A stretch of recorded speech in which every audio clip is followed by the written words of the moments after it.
I'm recording this at 7:30 this Friday morning. So by the time you get to see this video, things may well have changed. We may well have confirmed our first summer signing, and this mini rant at the start of this show may deemed to be completely pointless. If it proves to be pointless, then that means that we've signed or are about to confirm the signing of Slavia Prague's wingback, Hadji Malick Diouf, as has been reported by some social media columns this morning, including Claret and Hugh.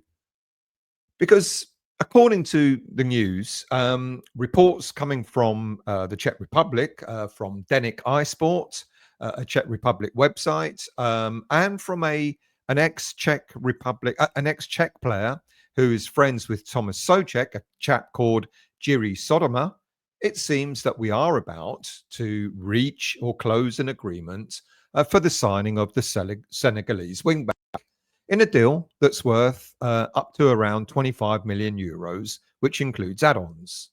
Now, that's an improvement on the initial 20 million euro bid that we made just the other day. So let's hope that that's true. And as I mentioned, this small initial rant may prove to be completely worthless, and I'll be quite happy if that's the case. But given that we're at the end of yet another week, we seem to be sort of hearing various bits of news, like, for example, our new home kit has been launched. We're definitely playing in claret or a certain shade of claret, but not too much blue. It seems that blue has gone missing. It's just under the armpit. And we're going to also have an away kit, which is going to be ecru, which goes back, I can't remember when it was, the 80s or something like that. Do I like the new home kit? Look, so long as players can identify each other on the pitch and getting the ball passed to each other without mistaking them for the opposition, then it does its job. Now, we also welcome more individuals as part of our backroom entourage. And it seems at this moment in time, we've got more players returning to Rush Green than we have we've got more backroom staff returning to Rush Green than we're going to have new players. But I'm sure that will change soon. I've mentioned we're interested in a number of players, but yet again, we're slow on the uptake. And Graham Potter's desire to have new faces reporting for duty for pre-season training may not quite materialize. Wouldn't it be nice, though, if at the beginning of a summer transfer window, we can announce a new signing within a week, within days of the transfer window opening? Or better still, why not do what some clubs do and announce at least one signing even before the window opens? That'd be refreshing, wouldn't it? I guess we had a taste of it, very briefly last summer, ironically, under Tim Steiden, who was flying around doing our transfer business for us. But even then, after the initial flurry of signings, there was a long lull, for what looked like quite a long patch of the transfer window before it looked as if we made panic buys right at the end of the window itself. Graham Potter has clearly said he wants new players right at the start of pre-season, so that we've got a good chance of getting these new players bedded in, settled in order to give us a head start for when the season begins. I still hope it happens, but even I'm beginning to ask why we seem to go through the same slow process every single summer. But I guess the answer for that is pretty easy, because we've got David Sullivan and the god-awful negotiator of negotiators, Baroness Brady, back at the helm of doing our business, our transfer business. Tim Steiden is long gone. And here we are telling anyone that wants to listen how difficult the business is in the transfer market, and how other clubs and agents are proving to be tricky. No, I'm not going to swear early morning. But that's why other clubs now have experienced negotiators and deal closers so that they can wade through these difficulties. Not so West Ham. Brady and Sullivan truly think that they're the best at what they do. So let's hope they prove all of us right, that they are the best at what they do by delivering the players Graham Potter wants and not losing out to other clubs for the players that we want to sign up. But let's see. The transfer window is only a month in after, and it's got another 2 months to go. So there's still plenty of time to do business, I guess. So, what are these signings? What are the latest signings? Well, before I go into giving you the latest names, I'm not going to give you a full analysis of each player. I'll do that when we know that we're much closer to signing them. But before I do that, I want to turn our attention to the latest backroom member of staff. On Tuesday, it was announced that we're welcoming former Fiorentina scout Antonio Tramontano. The former data analyst and chief scout of the Italian club will be focusing on identifying talents primarily from Serie A, and he'll be reporting directly to Carl McCauley. Now, I cannot confirm whether Tramontano was solely responsible for the signing of the following players during his time at Fiorentina. But during his time there, the club signed the likes of Argentine winger Nicolas Gonzalez, Brazilian striker Arthur Cabral, and Argentine defender Lucas Martinez Quarta. Now, with Tramontano's appointment, maybe that's why we've recently been linked to Gonzalez and maybe Yusa Munoz. I think I got his name wrong. Tramontano certainly is a player recruitment philosophy which ties in really well with that of both Potter and McCauley. He believes that in order for clubs to remain sustainable, there must be a shift from expensive transfers to developing talent internally. He places great emphasis on youth academies, and it looks as though he may be focusing our scouting network specifically around Italian academies in Serie A. His philosophy sounds very much like what you'd expect a director of football to have. It seems as if we might be building that structure. We've heard that all before, of course, but maybe we might be building that structure of looking at more youth, etc., without an actual director of football at the helm. But that's the glaring thing that's currently missing in our setup, isn't it? We don't have a director of football, someone who can actually get these deals done and oversee the full structure of our football team. You see, no matter how good and sophisticated our scouting system might end up becoming, if we're not able to negotiate deals to get any of these players that have been scouted by West Ham, then all the sophisticated scouting will be for nothing. Strengthening our scouting network is absolutely the right thing to do. It has been neglected for far too long and certainly wasn't enhanced in any way by previous managers. But it's all down to the board, of course. They're the ones that sign everything off, as I said before. I've mentioned on many occasions how haphazard our approach to scouting has been, ranging from signing aged players, older players who have seen better days, or signing players who are injury prone, or paying too much for players who would only see West Ham as a stepping stone when we're offering things like European football, and then moving on when things are not going so great. And we've got those issues at the moment, haven't we? So we will need to get away from that. We need to get away from, having. I don't want to call them mercenaries because players only look out for their best for the future. But we need to move away from that structure, and maybe Tramontano will help us to achieve that.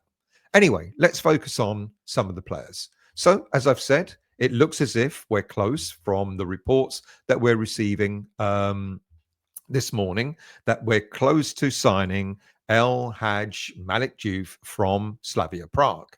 If the reports this morning are true, the package has been agreed of around 25 million euros, which includes add-ons. As I've said, these reports are coming out from the Czech Republic itself. I've mentioned him. I did a bit more of a deep dive on the player the other day. Prolific going forward, great pace, good wing back option. Not necessarily a solid defender, but with an experienced centre back on the left side to cover, he could do exceptionally well at West Ham United. Is the right age, the right price, and let's hope that this is a deal that's going to get done. Now, we've been linked to other left backs, just in case that deal doesn't happen. Eintracht Frankfurt's left back, Nathaniel Brown, who made quite an impact at the German club late last season, and Leif Davis, who didn't make quite an impact at Ipswich last season.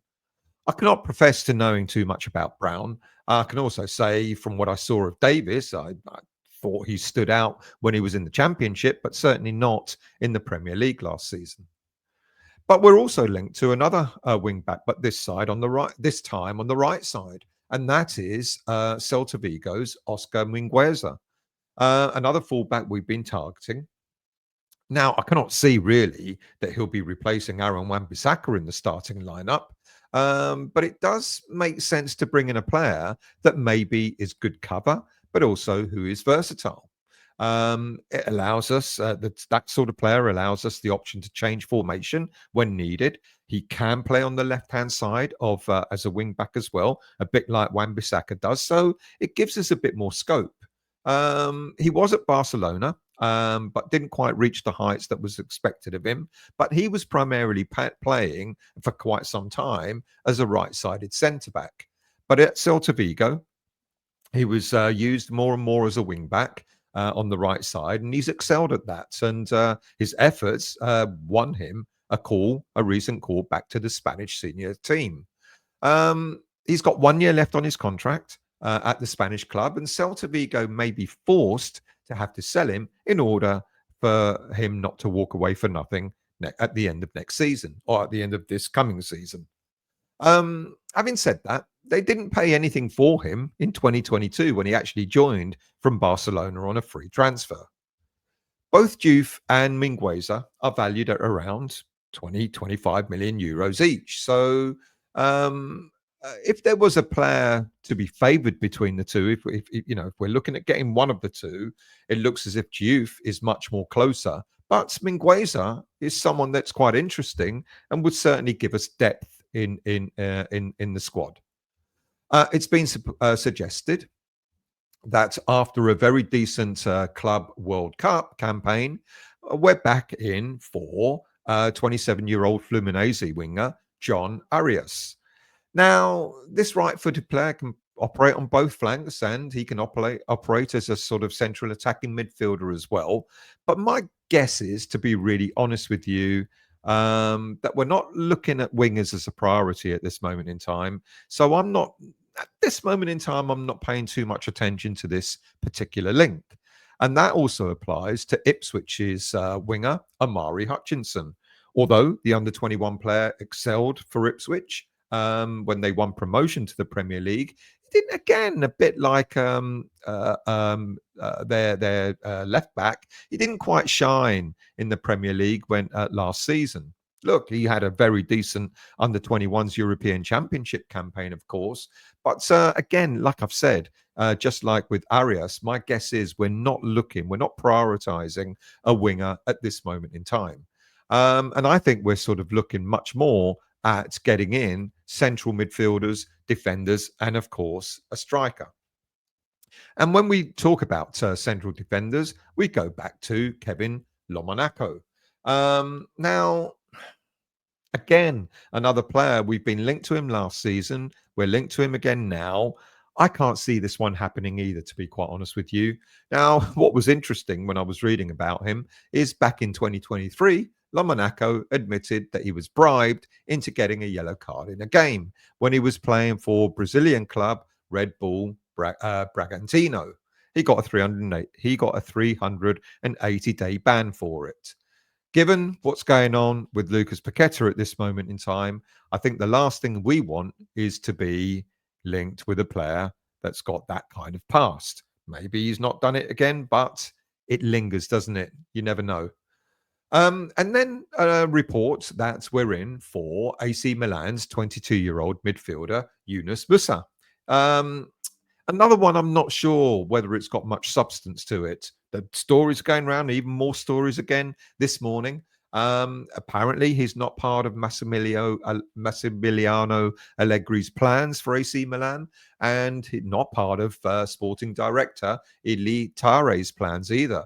and it looks like the sporting director is looking to move him on and is apparently trying to, offer him to various clubs, including West Ham United. Apparently, Musa was meant to be going to Napoli in a deal, but that doesn't look like it's happening. However, there is a player from AC Milan who is apparently also not part of Allegri's plans and is a player that we've been linked to in the past, and that's centre back Malick Diouf. Now, he's interesting. There is talk that the 23-year-old could be a target by Club Como. However, look out for links for Thor over the coming days. I remember talking about him in some depth. I think last season, or the last summer, or the summer before that. German international. He got 3 senior caps for Germany, and he's a pretty decent centre back. But I just wonder. There was an awful lot of talk about him, or I certainly spoke an awful lot about him before.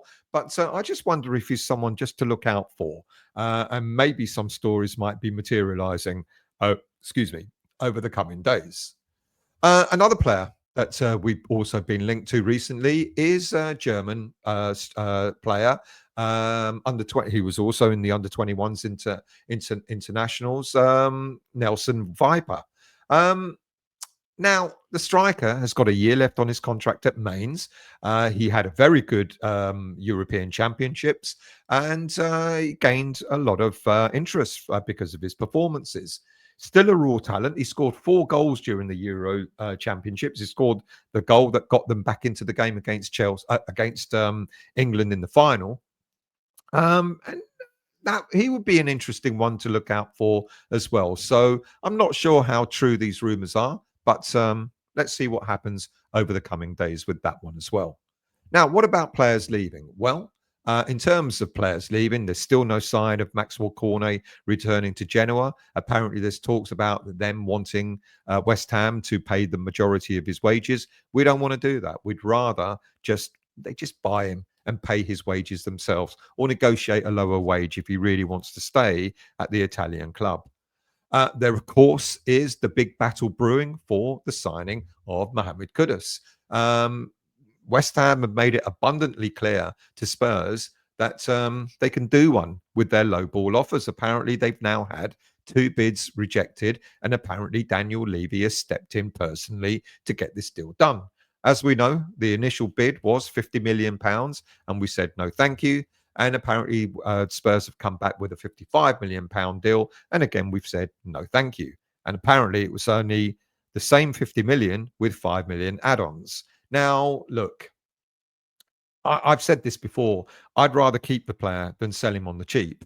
I know a £65 million deal will probably get it over the line. Now, it depends on whether that's 65 million, including add-ons, or if that's a straight 65 million. I hope we really hold out for a straight 65 million. Forget the add-ons, just get the money so we can invest that money in players coming to West Ham. Now, in the meantime, despite what Daniel Levy, isn't it strange, isn't it? Daniel Levy dealing with David Sullivan, 2 owners of clubs who are not much liked by either of their supporters, doing lowball bids to each other. Unbelievable, isn't it? I guess, takes one to know one. In the meantime, Saudi club Al Nasir has joined newly promoted Neom in the hunt for the Ghanaian international to take him to the Saudi League. And as I said recently, it's going to be interesting to see whether money or football finally talks. Money being Kudus going to a Saudi club, football being that he will resist all that and go to a club that actually offers him Champions League football, as apparently he really wants. Either way, West Ham are willing to hold on, hold tight, and get what they believe he's worth. All right, we're never going to get, we know we're not going to get the 85 million release clause that he's got in his contract. But if we get 65, I guess we bid him farewell. And another player that apparently we're not going to take silly offers for is Nigel Gerd. He has been told, or apparently he's going to be told, that if we do not get a proper bid for him, he's got to return for pre-season training. So that's going to be quite interesting to see what happens, whether he actually turns up or not. We've been made lowball bids for his services as well. Nowhere near the money that we believe he's worth. So let's see what happens there. And finally, Guido Rodriguez has admitted that despite a lot of talk about him returning to one of his former clubs, either America in Mexico or River Plate in Argentina, nothing has materialized. So let's see if anything happens over the coming weeks for him. So he will also be returning for preseason training. Now, I can't go without mentioning, of course, Diogo Jotta, the player that tragically died in a car accident in Spain just the other day. Really, really sad. It doesn't matter what club he plays for. You've always got to reach out and and send your condolences to any footballer that dies in such a tragic way. He leaves behind a family. He only just got married to his long-term girlfriend recently, and our heart, West Ham United have also put a notice out on their official website. But rest in peace, Diogo Jota. Not nice at all. Rest in peace. That's it from me. Thank you for watching and listening. As usual, as I say at the end of each show, or the beginning of each show, I should be saying, if you've enjoyed the content, please do hit the like button. Hit the like button beyond anything else. But if you really enjoyed it and you feel like you want to listen more to me, then please become a subscriber of the channel and hit that little bell notification, which will let you know when I'm back on. Thank you for watching and listening, and I'll see you all very soon.